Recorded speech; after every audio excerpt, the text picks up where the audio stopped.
You're listening to Season 2 of the So Cultured podcast, where we delve into the science and tech behind everyday topics, served with a side of piping hot laboratory. We're your hosts, Liv, Yaz, and Taz, 3 girls with a passion for science and tech. Before we get into today's episode, remember that all opinions are our own and all our listener stories are alleged. We hope you guys enjoyed today's episode, and let's get into it. Just watch me breaking. Hey everyone, it is season 2 of the So Cultured podcast, and we are already on episode 5, over halfway through season 2. Oh my god. So we've been covering the science behind different topics, and I actually have to start this episode. I'm going straight in with my question this week. Not messing about. Yeah, so I want to know, what has been your favourite topic so far of season 2? I honestly think the Neuralink episode. Because I didn't know much about that, and I thought that was kind of like dystopian and just really interesting. Yeah, to be fair, I thought that was interesting too, but I really like the dreams episode. I don't know why I'm giving Liv all the clout here. Thanks, guys. Literally, I feel so privileged. But the dreams episode was also really interesting because I feel like we're so different between us three that it's just like understanding what everyone else goes through. Like Taz is punching lights and having some vivid dreams. So yeah, I think that was like interesting to learn. Oh, interesting. What about you? I've got to go with Ozempic because like all of my friends are talking about Ozempic, and I found it very interesting learning about how it works. And I also really enjoyed like breaking down the numbers, and this is going to sound really like cringe and boring, an old man, but it was really fun to like look at all of the numbers and all of that from like a really critical point of view. You know how we were like breaking down all the stats and stuff? That was so clever of us. Go us. Yeah. True scientists. Speaking of science, anyway, I have a conference coming up and I'm heading to Switzerland in a couple of weeks, which I am very excited about. And has anyone actually ever been there before? I haven't, no. I've heard it's really expensive.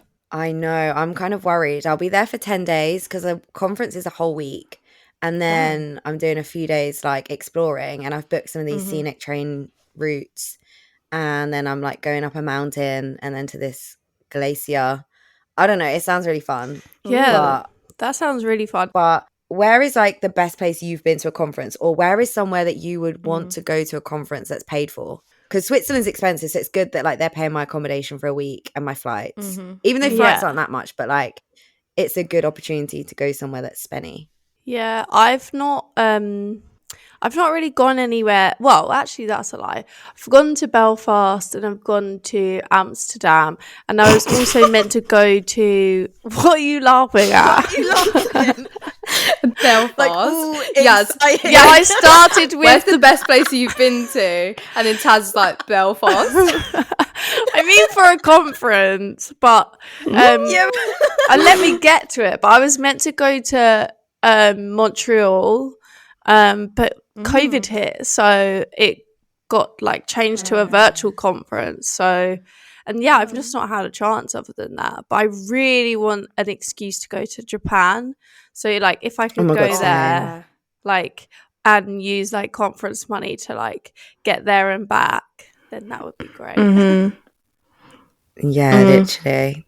Maybe we should all try and find a conference that makes sense for all of us to be at. Yeah, literally, that would be so good. It has to be a very general one.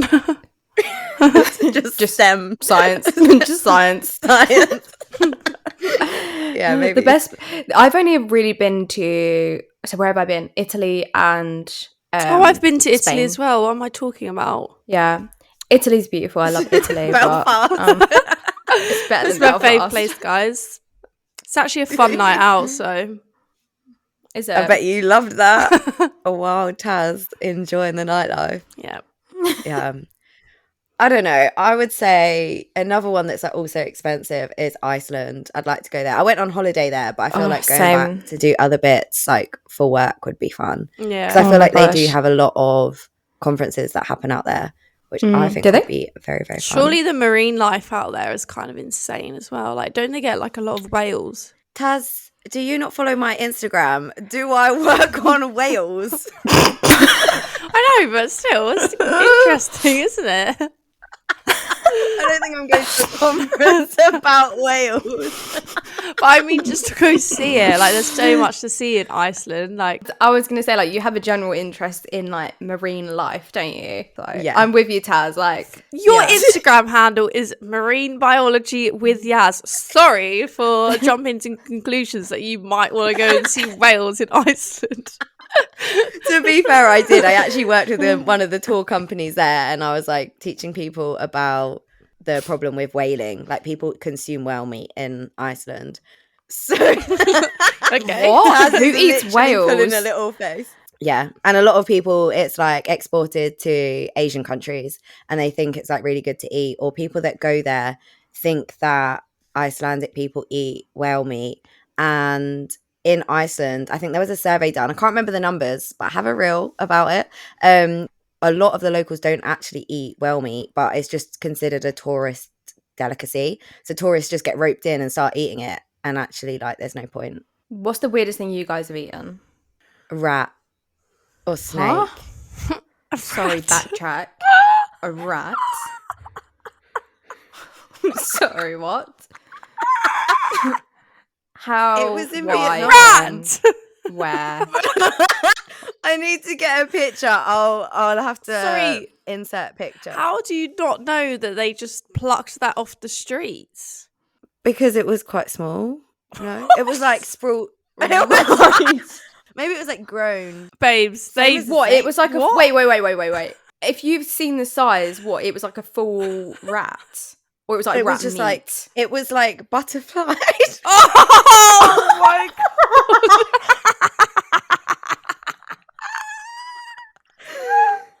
Sorry, you ate butterfly rat. Oh my god. I was not Anyway, expecting like- that. I can't lie. I've got to say, you're lucky to be here. We are all lucky to be hearing Yaz's voice right now. After she's Oh done my that. god. Oh, well, I'm alive. Like, and I ate snakes directly after it in a soup, and I had to like peel the skin off around like the cartilage or whatever Nah. it was, and it was so weird. I have a picture Right. of like the rat and then the snake, and then it was just. Anyway, what's the I weirdest hope- thing you've eaten? A cicada, I think. Oh yeah, true. See, I think bugs are weird. I've had got you a lot crocodile better. as well, Yeah, but she's that was down it. like in a restaurant in the UK, so that wasn't that weird. Crocodile. Oh, that doesn't feel Yeah. very official. It did taste probably like very horse different. meat or It tasted in between like fish and chicken, like the texture. But in the UK, where are they getting crocodile meat from? I don't know. Also eaten a rabbit tongue before in China because they just give you the whole head and they're like, oh, that's the best bit. Which, to be fair, it's just like You tender ate a muscle. head. How big is a rabbit tongue? Oh, it's tiny. It's like a centimeter. But rabbits are so cute. How could you do that? I mean, it didn't look cute. It was like, you know, like crispy duck. It was like that. yeah, I mean, And the head was just like crispy. they they brought out, like, nothing the would whole look thing. cute when it's burnt to a crisp. Okay. Can we go back to Okay. Iceland, please? I've been to Iceland, Yeah. and I very much enjoyed it, and I would love to go back. The lagoons were amazing, but you know what? One thing I was really upset about is that I didn't get to see the Northern Lights. Oh my god, but I saw them and I swear to god they were a lie. Like, we were standing there with the tour guide and he was like, this is a really good night to see them, and we were all looking up and being like, huh? And he was like, look, can you see it? And we were like, there's just a grey cloud. Like, what is this? So you could see this like cloud Really? moving, and then you held your phone up and took pictures, and then it was like really green, and I was like, cool. And then Oh. a lot of people just got back on the bus being like, it's so cold. That was so underwhelming. And I was like, damn, like, okay. Okay, that makes me feel better. Yeah. Yeah, I went to Iceland as well and I didn't see them. Some people, I went on a school trip, so I've not been back for a long time. But That's a bougie school trip. it was like a Literally. geography trip. Very on brand for Taz. I did geography A levels, so Of course, that was one of the trips Same. for it. But yeah, I didn't get to see them either. But yeah, there were some people that claimed to see them, but maybe it was a case of like just not really being able to see them with the naked eye, and some people was like, yeah, that's it. Yeah. Well, did you guys see that on social media? So many people in the UK saw the Northern Lights How recently. did anyone not see it? Because every single Instagram story was a picture of it, and I was just asleep. So I was pretty so mad. I got jealous severe in FOMO. Australia. Oh, so jealous. I was like, the one time where I could have seen it and I'm not there. Yeah, literally just looked out your bedroom I had window. FOMO. I bet. Well, I was in Croatia as well, so I couldn't see them. So, I had So we all FOMO. missed them. I Hard life know. for you But both. anyway, on that note, we're going to be learning all about how and why natural phenomena and different disasters or natural disasters can also happen in the world. So let's get into it.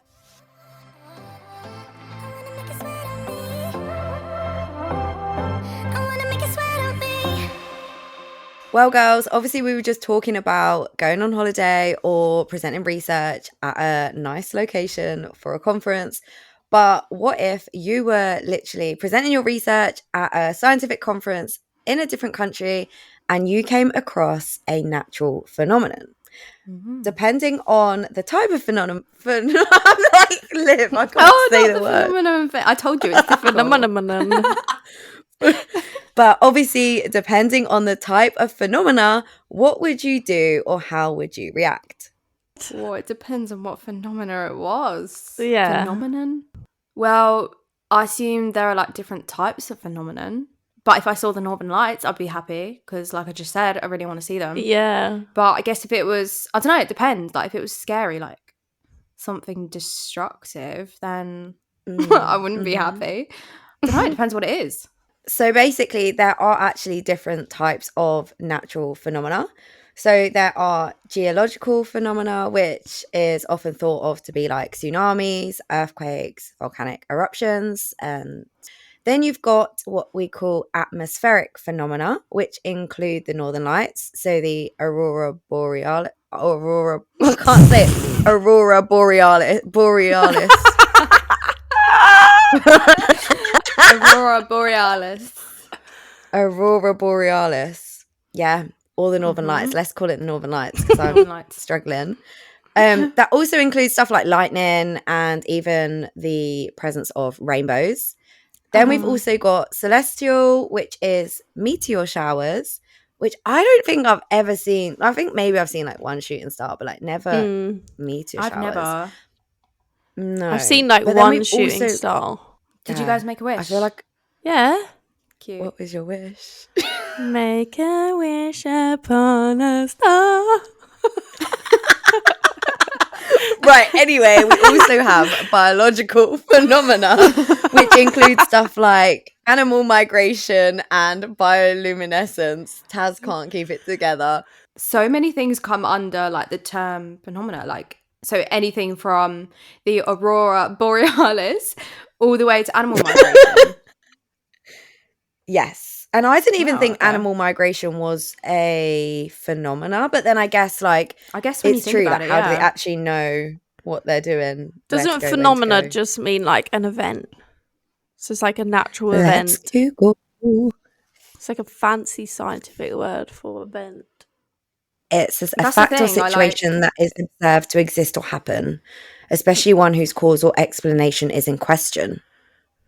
That is definitely one of those words where like you think you know what it means until you think about what you're it means. You're asked to define it. Yeah, and then you're like, I actually don't know. Yeah, I didn't know. Yeah, so it's a thing that happens that maybe people are like, why, how, what? But then I feel like people were like, why is the sky blue? So like, that's not a phenomenon, but anyway. Yeah, I actually saw bioluminescence when I was traveling, and it was so mad. And you would like jump. It was coming onto the sand, and you like jump onto the sand, and it would make like blue footprints where you were jumping, which was so cool. Yeah, it's mad, isn't it? But obviously, as we've mentioned, like there's so many different types. So like, Yaz, do you want to like maybe delve into some of the types that we can expect to see? Like bioluminescence, for example, because I'd be so interested to know like how that works, or like if we can predict that from when it's going to happen and things like that. Yeah, so we can start with an example from each of the kind of different topics and go straight into the science behind. And since you've asked, Taz, I will also include a little bit about bioluminescence, and I will come on to that towards the end. Nice. So let's start with, say, tsunamis. I feel like that is a prominent example that is in the media a lot. You might see it, or there's films about it, and that is what we call a geological phenomena. Do you know what I always, because you guys were just talking about geography as well, I always remember, wasn't there like one really big tsunami in like, I want to say around like 2004 that we all learn about? Or am I making that up in my head? Yeah, the Thailand, the Japan and Thailand one, wasn't it? Yeah, exactly. So that was like off the coast of Indonesia in the Indian Ocean. And Liv, you're actually right. That was in 2004. I feel like normally we're not good at dates, but kind of proud of you with that one. But I think it's because it was so like big. Yeah. And it was at Christmas as well, was watching wasn't some it? TikToks about it. Yeah. And I was watching some TikToks about it. Wasn't it Boxing Day? Yeah. Maybe, I think it was Boxing Day. And there were approximately 230,000 people that died. Oh and my they gosh. made a film about it as well called The Impossible. I don't know if you guys have watched it. Yeah, I'm I've sure Liv watched probably it. hasn't. Tom Holland's in it. Oh, really? I don't remember it, actually. It's I think actually I just cried a so lot good. yeah, so maybe I feel Liv, like you it'd should be watch really that. sad. I do feel like it'd be really sad. Yeah. But yeah, so if we're going to get into tsunamis, I'm assuming you guys will already know like what a tsunami is. But one thing I actually didn't know was that tsunami is Japanese for a harbor wave. So that's actually where the name came from. But if you're not too sure about what a tsunami actually is, then it means it's a large wave created by sudden movement or changes to the Earth's crust on the ocean floor. But do you guys know what can actually trigger this from the ocean floor or from the Earth's crust? Isn't it like basically an earthquake on the ocean floor, or no?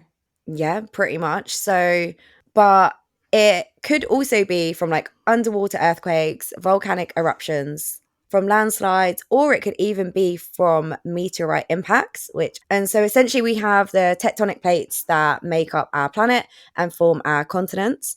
And these plates are constantly moving. They're either moving away from each other or towards each other or like side by side. They're actually moving approximately 1.5 centimeters a year, which I think it has been compared to the speed at which your fingernails grow per year. So that's how much these tectonic. Not mine. Mine grow a lot. You need that builder gel, honey. Oh my god, Jag. But essentially when these tectonic plates collide, it will cause a rupture, and that displaces the water. That's interesting because like I kind of knew, because I did geography A level, so I feel like you definitely learn this quite in depth.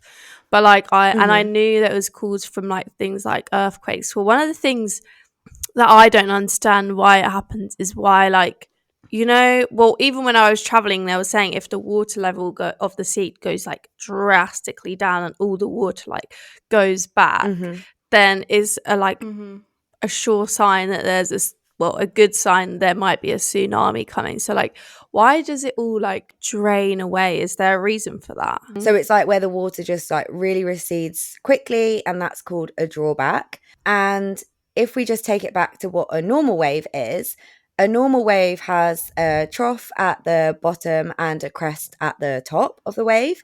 And this is just like normal ocean waves are controlled by the wind, or they kind of come from the wind directions and stuff as well. But tsunami waves come from displacement of water because of the energy coming from, say, an earthquake. But then we also have the gravity, which is pulling the wave like back down. So it's like a push and pull effect that is making this tsunami.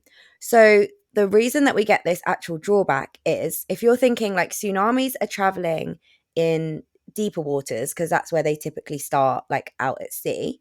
So when tsunamis are traveling in deeper water and they're at high speed, if it's far from the shore, then it can barely be detected. And also to note, the speed of the wave is actually determined by the depth of the water.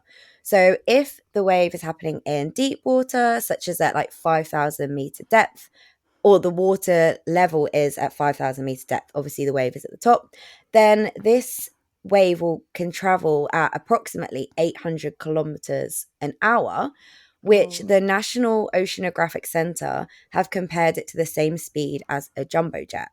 But then as this wave approaches the shore, it obviously is shallower, so there's not as much depth to the water. Then this speed of the wave will suddenly slow down to about a 16th of what it was when it was at deeper water. And there's still a lot of energy coming from the wave. So while the wave slows down, the height of this wave is increasing, but yet the back of the wave is still traveling at that faster speed because it's in deeper water. So this causes a buildup of water, creating a high wave. But then as this reaches the shore, it will crash down. And so essentially this water drawback that we see, it is just behaving like a tide, and the water will go out to help feed this massive wave because you've still got the faster speed coming from the deeper water, if that makes sense. Yeah, that makes sense. I was just had a vision in my mind of this water going 800 kilometers an hour, and then all these fish just being caught up in this jumbo jet of water. I never even thought about the fish. What a dead marine biologist I am. So imagine you just get caught out by this fast wave as a fish. Poor fish. Like in Finding Nemo or something, when they're riding. No, it's actually true. true. And it's though, do tsunamis wash up a lot of marine life with them? Yeah. And all debris, everything is just a complete mess. So yeah. Because the fish isn't going to escape. Over a load of sharks. To be honest, I actually thought it'd be a lot more complicated than that. As in how the water actually retracts. So basically, it's just a normal tide, but on a much larger scale, due to disruption on the seafloor. And just one other thing is, you mentioned that the waves are controlled by the wind.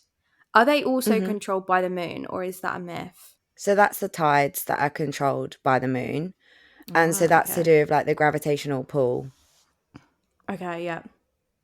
But the actual waves is because of winds. Okay. I did not know that. Yeah, it can be really easily explained, this drawback, but also the problems with this is that this drawback that can occur will mean that a tsunami is going to happen imminently. It's not a prediction for, it's going to happen in a few hours or days. So that means it's pretty much happening already. And tsunamis can be really random because they can be caused by earthquakes or volcanoes or meteor hitting Earth. It's hard to necessarily predict, but people why can predict. Why are you saying that so casually? Do meteors regularly hit Earth?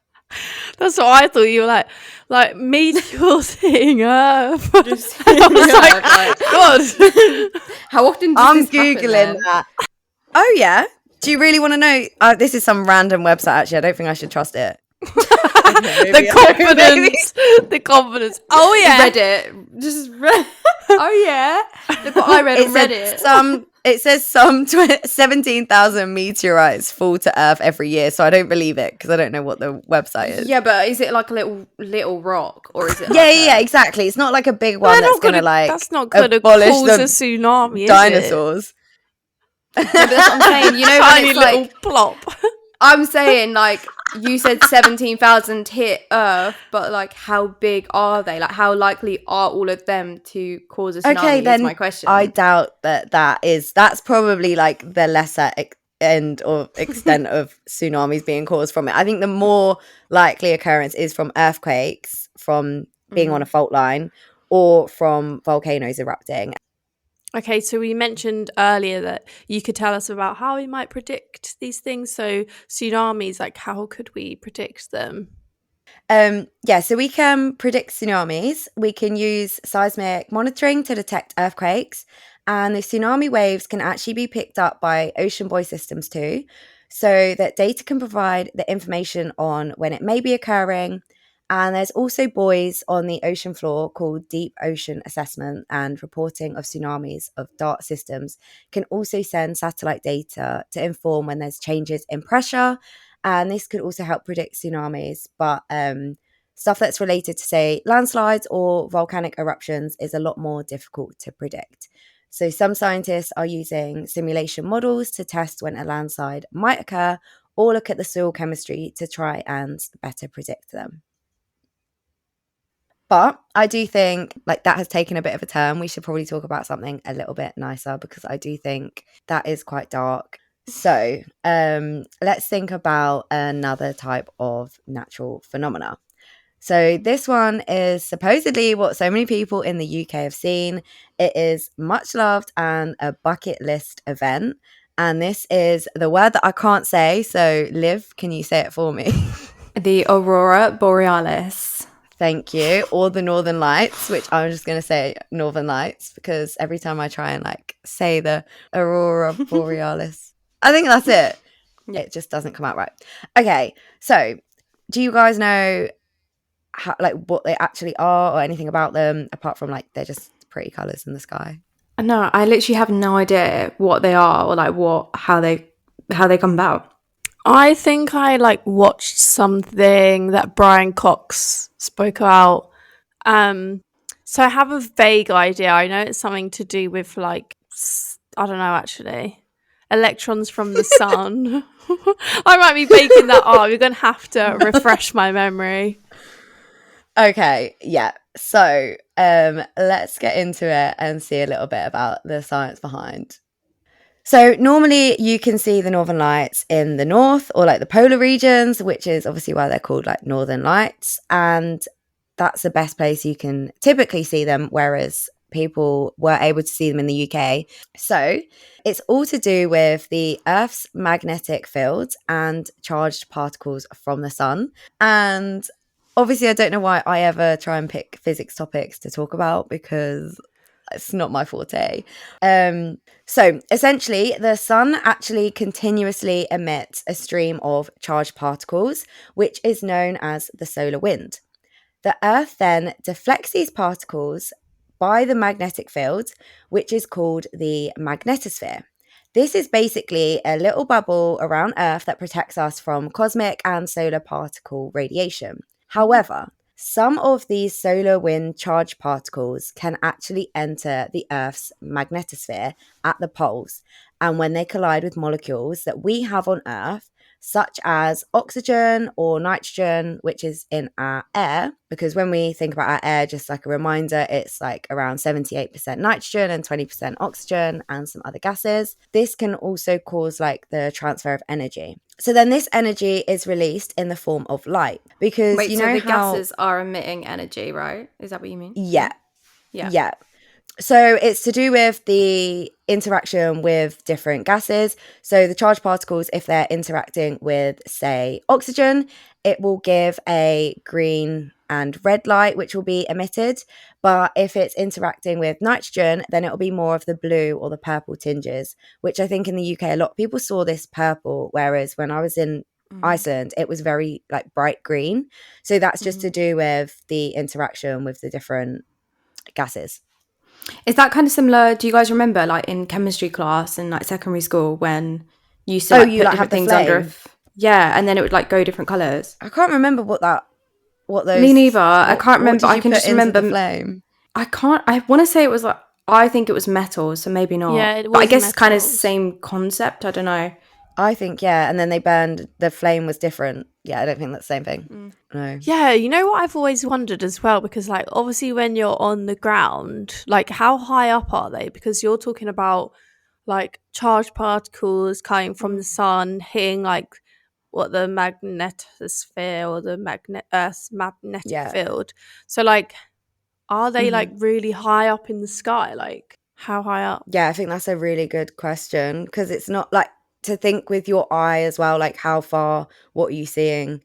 Because you can see it with like the naked eye, like you don't have to look through like telescopes. I was going to say binoculars, but so the aurora are between 100 and 500 kilometers above the surface of Earth. That's actually way higher than I was expecting. Like, I don't know what I was expecting, but 100 to 500 kilometers seems so high up.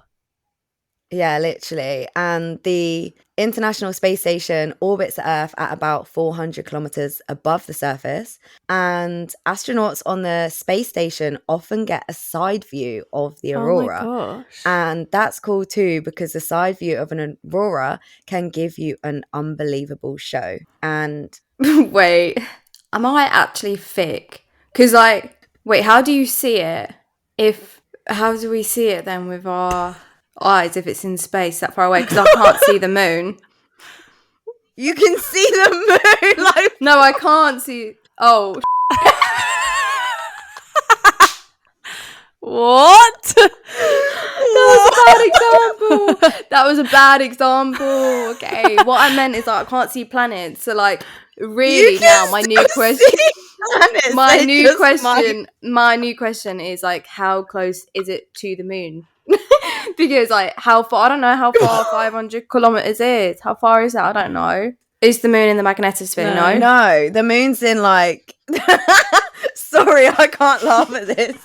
So we're talking about 100 to 500 kilometers above the surface of like Earth, and the moon lives. I actually hate myself. 384,400. I genuinely cannot believe that just came out of my mouth. I cannot believe it. In my defense, it's half midnight. Okay, I'm so sorry. That was weird. Let's just move on. I can't see the moon.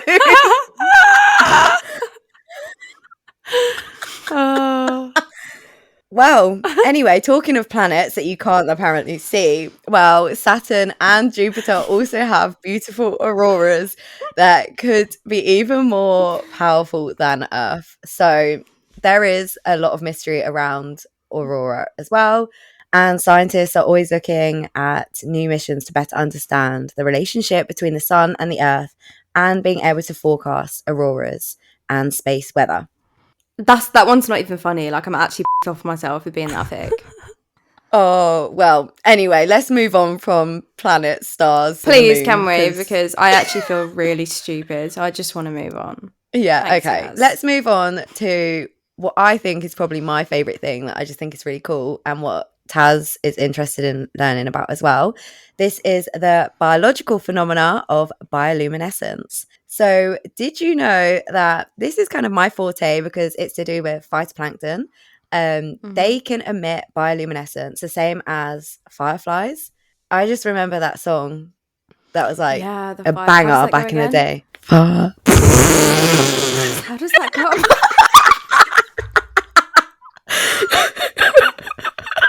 Why did you just do it like that? It goes, you would not believe your eyes if 10 million fireflies. You were just like, Oh my god. I was thinking of like I can't. I'm trying to maintain my makeup during this a episode. different Anyway, they can produce bioluminescence as well. What is bioluminescence, Liv? Bioluminescence is, I don't know. I'm here to learn. Okay. This is what I'm here to learn. Okay.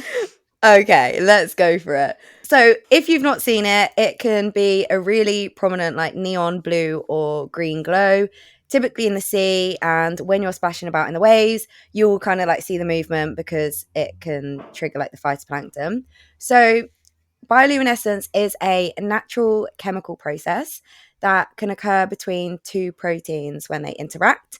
And these proteins are, again, my pronunciation is probably going to butcher it, luciferin and luciferase. Luciferase.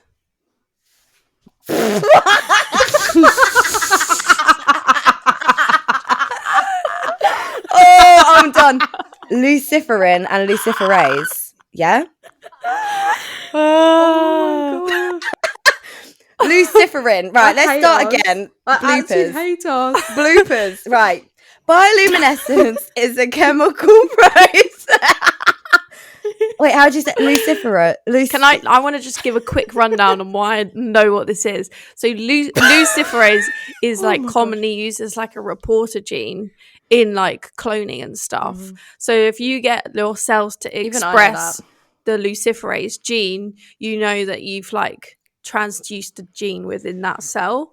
So like you can measure like whether you've managed to transduce a gene in a cell if it starts fluorescing or luminescing, sorry, not fluorescing, luminescing. You can measure that luminescence. And the common one is luciferase. I use green fluorescent protein. Yeah, so it's the same thing. It's a similar reporter gene. Yeah. But luciferase. But GFP was found from jellyfish. So that was also cool. Okay, so luciferin and either luciferase or photoprotein. Some organisms can produce luciferin on their own, such as dinoflagellates, or others can obtain it from a symbiotic relationship from other organisms, such as midshipman fish can get their luciferin from seed shrimp that they eat, and other species could obtain this from symbiotic bacteria like that they can consume. Interesting. Yeah, this is really cool. I know, right? That I was like, how did they produce it themselves, or how would they, like, what would be the benefit of them having it from a symbiotic relationship? Yeah, also, because you just said about like benefit, what actually is the benefit? Like, what's the purpose for this as a species? Like, well, why would you want to fluoresce? I would have thought it was like mainly just for mating, but not only for them to be able to find mates, it could be for, say, predator deflection, because it can confuse the attackers because it could be mirroring or reflecting, and so the attackers just don't know how to consume the organism that is using bioluminescence. Or it could be a way to find a mate as well. Yeah, that's interesting, because isn't it like people say that like humans are like hardwired to not eat certain like toxic berries and stuff, so because of like how they look, you know, people have that fear, which I had it really, really bad when I was younger, and it's got a lot better now, but that fear called trypophobia, which is all about like the fear of small holes, and apparently that's like has an evolutionary background, because people have that fear like hardwired into them to stop them from eating like toxic berries and stuff. So I guess it's kind of similar, like predators would be like, oh, I want to eat that. Like, do you know what I mean? Like, it's like, was. No, you've just redeemed yourself there, Liv, with that interesting fact. Oh, thanks. I never like thought about that before. Because no, that's true. Because I had it really bad, so I wanted to know like what's the background into it. But yeah, I guess that does make sense. Like, as a predator, you definitely wouldn't want to eat something like you want to stick to what you know, because. Yeah, that's probably is like hardwired into certain species not to touch the fluorescent things, you know? So that's interesting. Yeah, so also with things like dinoflagellates that can produce bioluminescence, a lot of the time it has to happen because of like a disturbance or a disruption. So like if you were to like say shake them or like disrupt them in the wave, like that's when they would trigger kind of this bioluminescence response as well. So again, if there's like an attacker, that's why. That makes me laugh because I was literally like jumping on these like luminescent plankton, so they're obviously like and just releasing this screaming thing. Yeah. They have feelings, Taz. Oh my god, stop it. But yeah, so also another side note to bioluminescence, Taz mentioned how she knows about that protein that I can't luciferase. Luciferase. I don't know how I got that so wrong.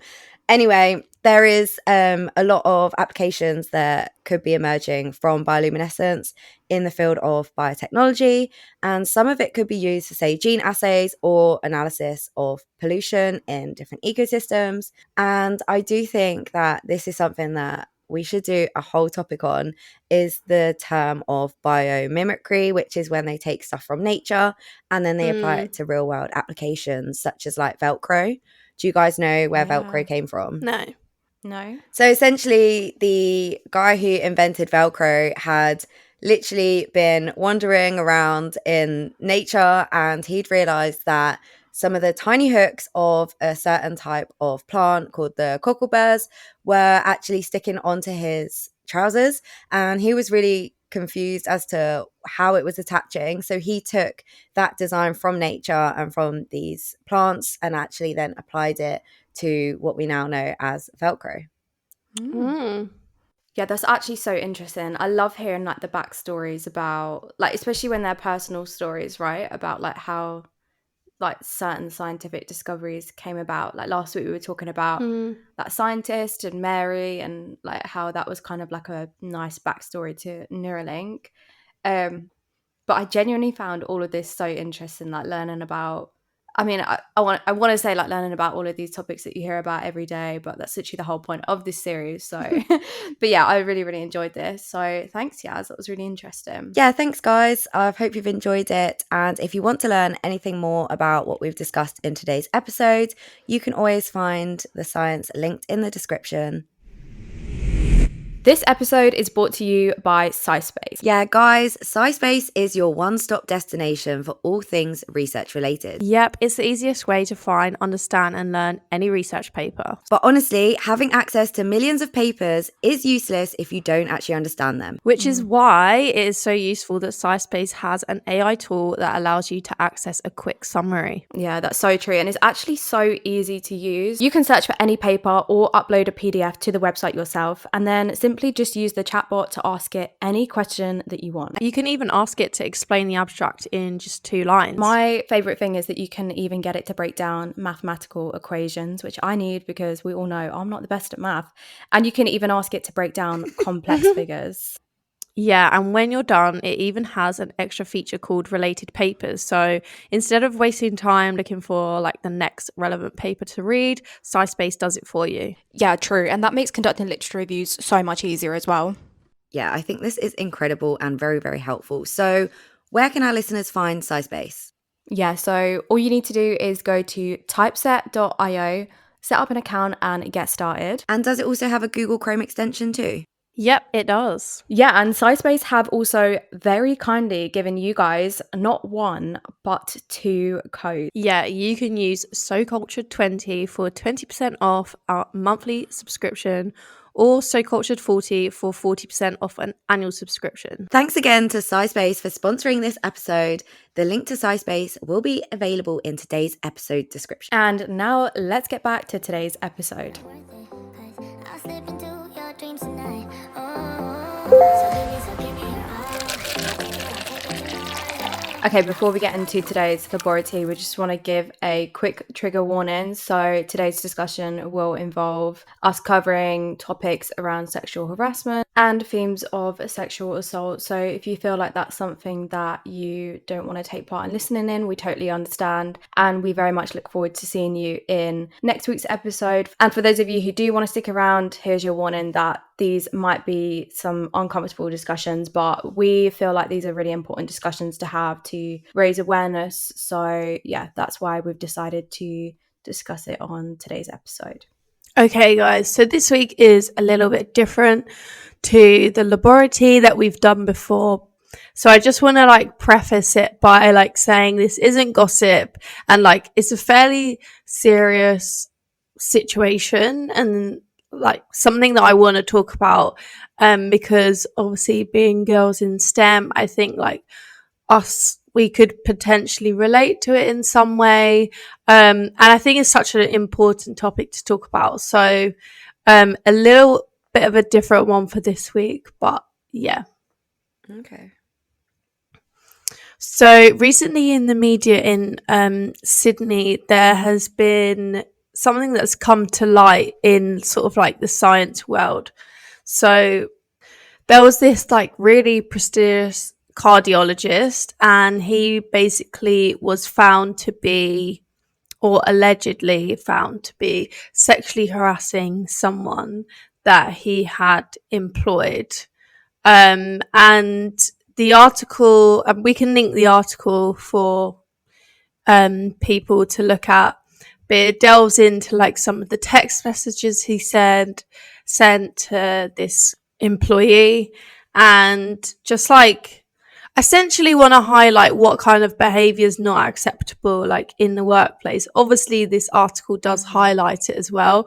I think it's such an important topic to talk about when like men are in like positions of power, especially in science, I find, and like what is acceptable behavior to sort of I guess, deal with, and then what is just not acceptable in any shape or form. So yeah, bit of a serious one for this week, guys, but I think it's really important to talk about sometimes.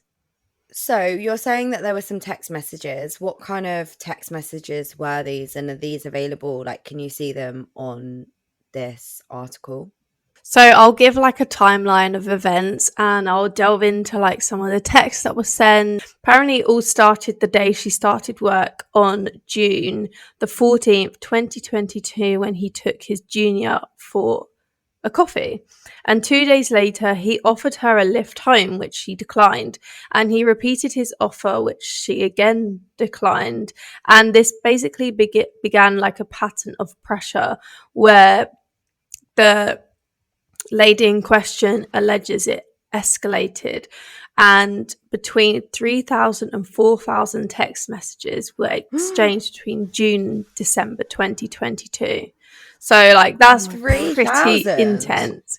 3,000, between 3,000 and 4,000. Wow. Imagine if your like PI is sending you that many messages in like the space of like 6 months. Yeah, it's crazy. Like, yeah. Block and remove, block and delete. In the entire period, there were only 7 days when he did not message the lady in question. I'm not going to say her name just in case, but obviously I can share the article. But her name begins with J. So I'll just carry on calling her J, and we'll call the guy S. And so many of the texts were sent within minutes of each other and often very late in the evening. So was it like consenting? Like, obviously not, I guess, with this case, but like, was the person replying, and like, or was it literally they were just like like sending text without response? So you don't like matters, but you don't. Yeah, I don't think it really matters, because if it's like unwanted, then it doesn't delve into how much she responded to his messages. It just kind of like highlights the fact that they were like, I guess, unsolicited messages that just kept coming through. And I also feel bombarding like her basically. Like irrelevant in this situation, right? Because power play comes into it. So like I've been in, you guys know I've been in this exact position before with a professor who, like, when I had my HR interview meetings with them about the situation, they were literally said to me like, oh, well, you were responding to him, or you responded in this way. And like, it seriously infuriated me, because I was just like, you guys aren't considering the power play dynamic here. So like, I think their response is somewhat like, or whether doesn't they were matter, responding is they almost have to respond. Back to the messages. So right, I'm just going to read them out now. Feel free to jump in whenever you want. So the first one was, do you think we have a bit of a connection, with 2 love hearts? And the next one is, you have made my day. It will be so good to see you. It seems like forever. We'll discuss over a small pastry later. I can't lie, this is kind of triggering me. This is... Yeah, I think this is why it's so important. I wanted to like talk about this today, because I feel like so much stuff can be brushed under the carpet, and that's kind of what this highlights, is that it is brushed under the carpet a lot of the times. So I feel like anyone listening, they might be able to relate to this, which is why it's important to talk about these things, and just talk about like what is kind of weird and not acceptable behavior, and actually potentially classed as sexual harassment, because this has gone to the court now. So that's why it's in the media. So he goes on to say, I felt instantly connected to you from the interview. So glad God crossed our paths.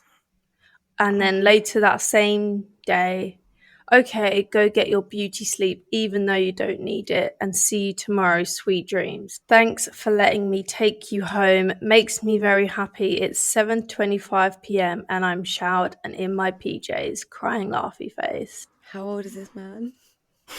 I think he's 58. And she's 28. Just something about a man being like, I'm getting in my PJs. Yeah, I totally agree. Like, why have you got PJs? I'm sorry to any men listening who have got PJs, but what do they look like? Are they checkered? Are they striped? What do they look like? But even still, like, though, just showered and I'm getting in my PJs, and you're the boss. Like, are you well? Like, oh yeah, true. That's actually another imagine point. Your the boss texting you, being like, I got in my PJs. Like, all right. What would you actually do though if you were receiving messages from your boss being like, I've just showered and like, guys, I can't lie, like I literally have been in this exact situation. Like, it's really uncanny how similar, like, even when as you're reading out the messages, like, it literally, these are the exact messages I would receive. And I feel so dumb to be like, I didn't report it straight away, because I feel like you kind of go along with it hoping that it's gonna, I don't even know, you don't even think, you just are polite. But like, yeah. Can I be completely honest, Liv? I didn't know you went through this. I don't remember you saying this. Yeah, I don't think I've told you like the full story. But yeah, it was bad. No. It was really bad. But this, just to highlight for the listeners as well, like, this was not my PhD supervisors. This was no one associated with any universities that I have attended. It was a separate situation where I was very into science communication, and I was helping another professor from a different university with his science communication, and it got very inappropriate very quickly, and there was 100% power play there. And also he was paying me, and he was technically my boss at the time. So how were you responding to his messages? Were you just laughing it off and, like, I don't know, just not escalating it, just being like, haha, yeah? Because I feel like my gut reaction would be that that's something that I would do initially. Yeah, 100%. You just laugh it off, and then each time you laugh it off, it kind of just gets worse and worse. So then it's almost like you get to a point where, I mean, guys, he sent, also, can I just also highlight, it was me and another girl at the exact same time, and we were like best friends. You guys know it was her as well, like at the same time. But he was more like fixated on me. But we had a group chat where he would literally, like, he sent in, and it's so mad now that I'm saying it, because I'm like, what the hell, this is so weird. Oh, but my at the God, time, me and her I remember this. Yeah, so me and her would text each other, and we'd be like, oh my God, have you seen what he's just sent? I was like, that's so weird. And we'd laugh it off together. But now I look back on it, I'm like, what the hell? Why did we just like accept that? But didn't he send pictures? Yeah, one time he went to Thailand and he sent us a picture of him in the men's toilets, and was like, said something about going for a piss. He also one time went to a hotel room for a conference and sent me a picture of his bed. Like, what do you mean? He sent a picture of his hotel bed, being like, what? I can't actually remember what he said, but he did actually also once ask me to go to his hotel. Like that actually makes me feel ill. Yeah, he sent me a picture of like a Viagra poster, and like, it was just, this thing, once you have one weird message and you laugh it off, and then it just gets progressively worse and worse and worse, and then you're just like, oh, that's just that guy, and he's just weird, and it's just, when you're in the situation though, things are different. Like, you just feel like, yeah, you're gonna do whatever you feel is right to kind of like downplay the situation, but deep down you know something isn't right. So I think that is it. I don't like, think there we is just ever going to be a downplayed right or wrong it reaction. Yeah, 100%. It's just, yeah, you're right. There is no right or wrong reaction. Everyone reacts differently. And I think I 100% as well. Like, you guys know me, you know my personality.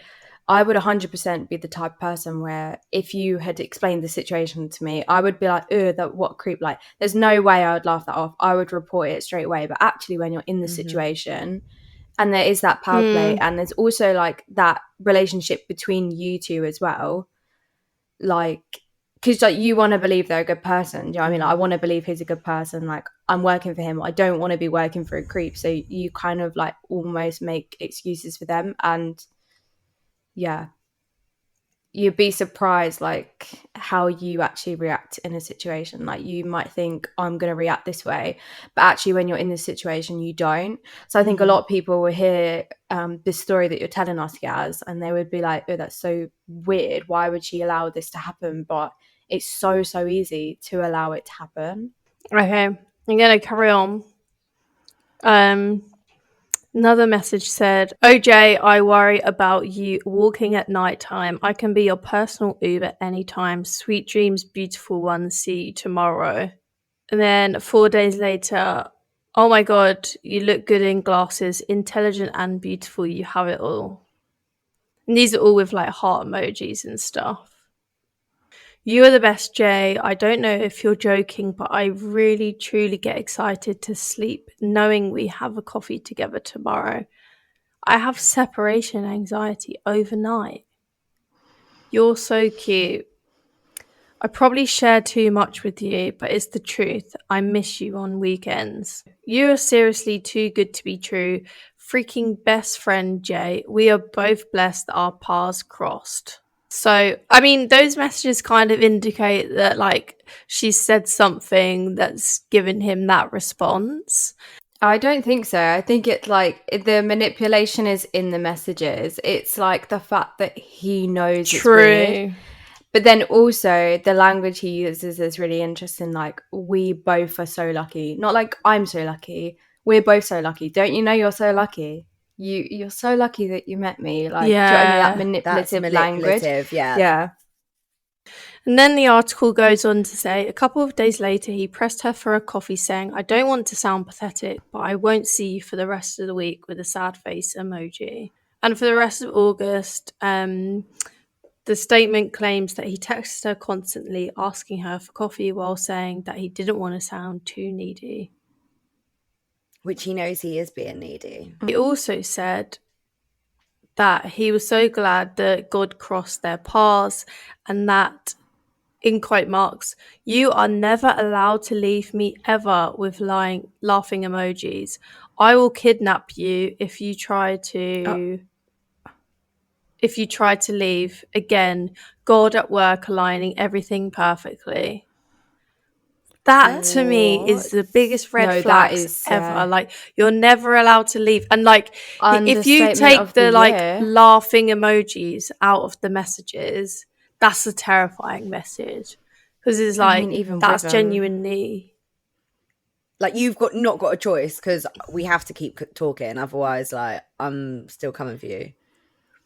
And then S essentially ramped up his alleged harassment of Jay by repeatedly insisting that she accept lifts home from him. So like, he would tell her things like, I definitely have to drive you home, no argument, it's been too long, I'm taking you to Waterloo, period, no argument, see you at 5 p.m, things like that. And then when he wasn't seeing her, he would say, I'm having J withdrawals, I think you've forgotten about S, with a sad face emoji. Listen, I didn't even want to hear that from my boyfriend, let alone someone I don't actually like. If my boyfriend said to me, I've got live withdrawal symptoms, I'd be like, please do not ever say that to me again. That is literally the worst. So, let alone hearing it from someone that you don't want to hear it from. Oh my gosh, Liv. It says in here, while on an overseas work trip on September the 21st, he texted Jay a photo of his hotel bed. What is this guy's name? Like, for real?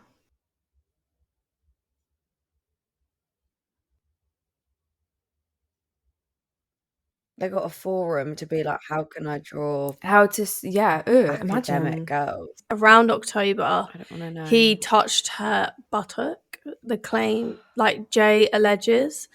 And basically this like pattern of behavior culminated in S turning up at Jay's apartment. And Jay said that she never told S her apartment number and doesn't know how he discovered it.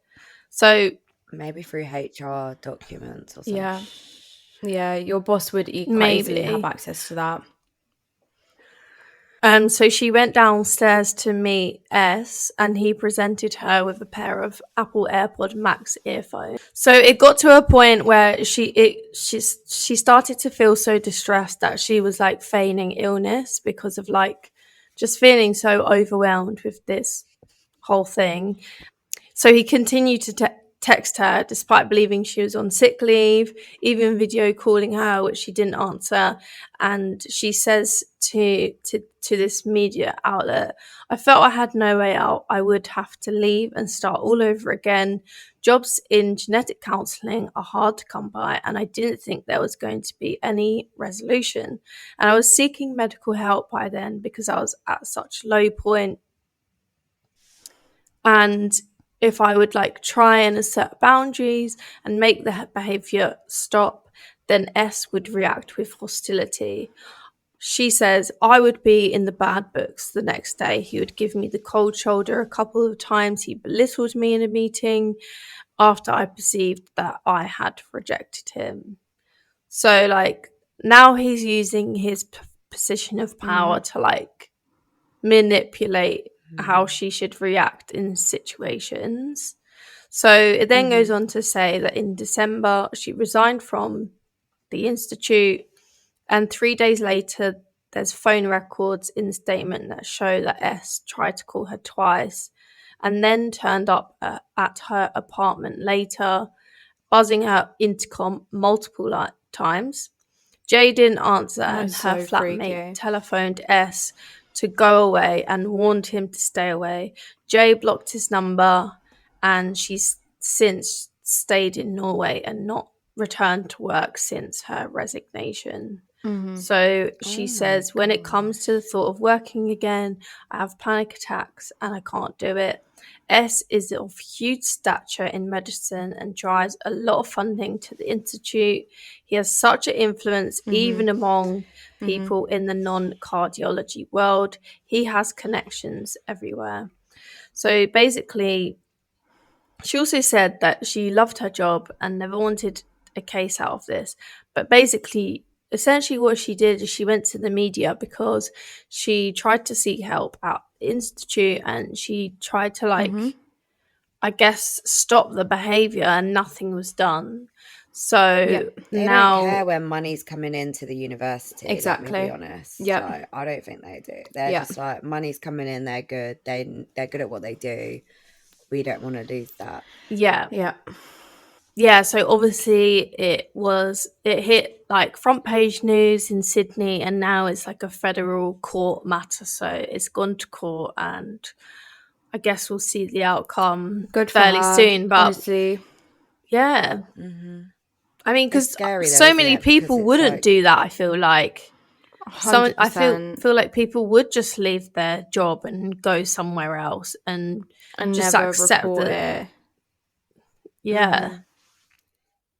Because the only reason we reported this professor was because we found like a student from the university that me and my friend were in, she ended up joining his lab. So because we knew her, we ended up finding out that like we're actually not the only ones that he does this to. Which I don't even know why we would think that, but I don't even think I've really thought about it. But when we found out that it was happening to like loads of other girls, basically we all like grouped together, and I think it was the fact that we grouped together that gave us the kind of like courage to report it.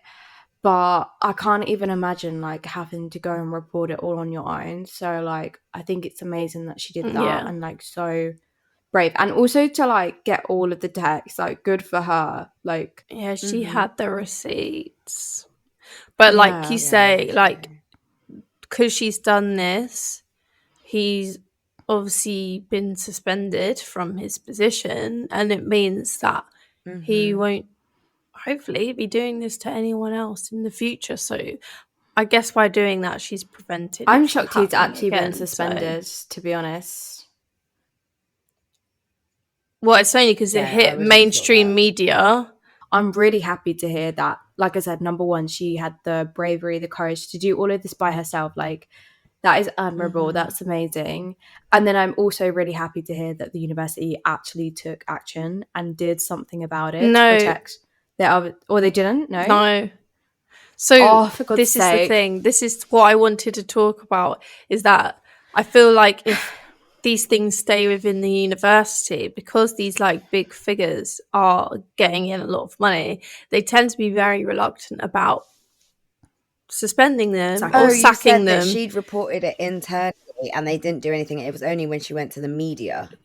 She went to the media, and then it went to federal court, which is outside of like the university's control. The university. So there was no protection. Yeah. So he was then it was then like a literal legal.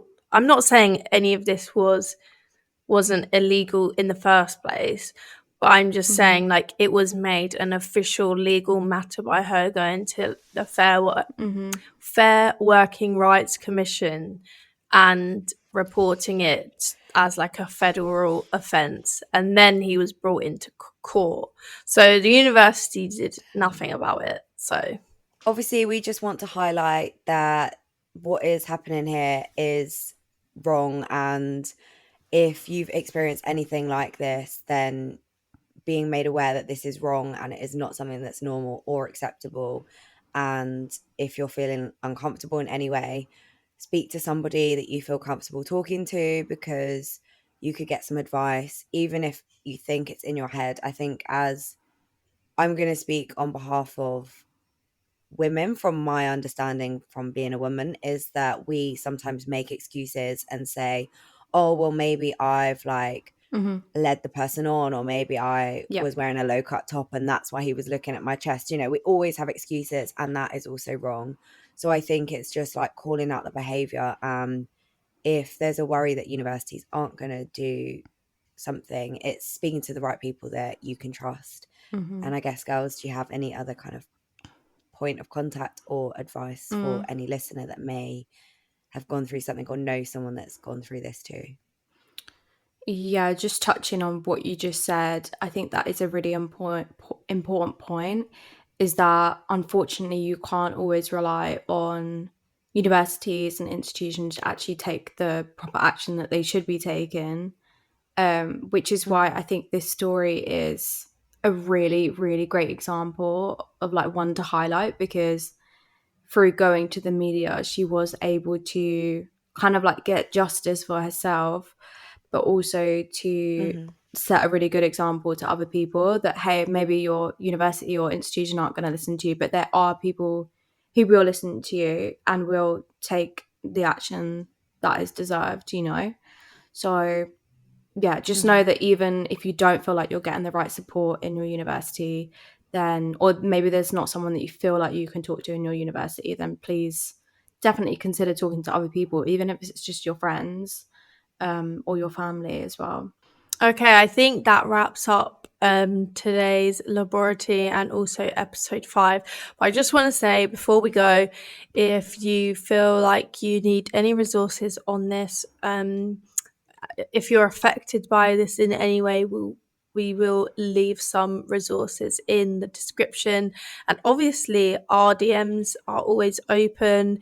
If you go to our Instagram, like it will be one of us 3 monitoring the DMs, so you will be talking to us, or you can find us on our own Instagram pages. So like we would be more than happy to talk to you if like you're going through this as well.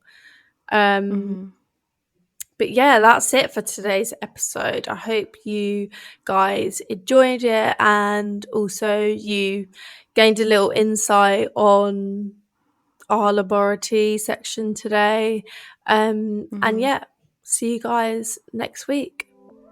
See you guys next week. Bye. You've been listening to the So Cultured podcast. Thanks so much for tuning in. Make sure you listen in next week for more science and tech updates and the hottest laboratory. You can stay up to date with us in between episodes by following us on Instagram and X at soculturedpodcast. See you back here, same time next week. So give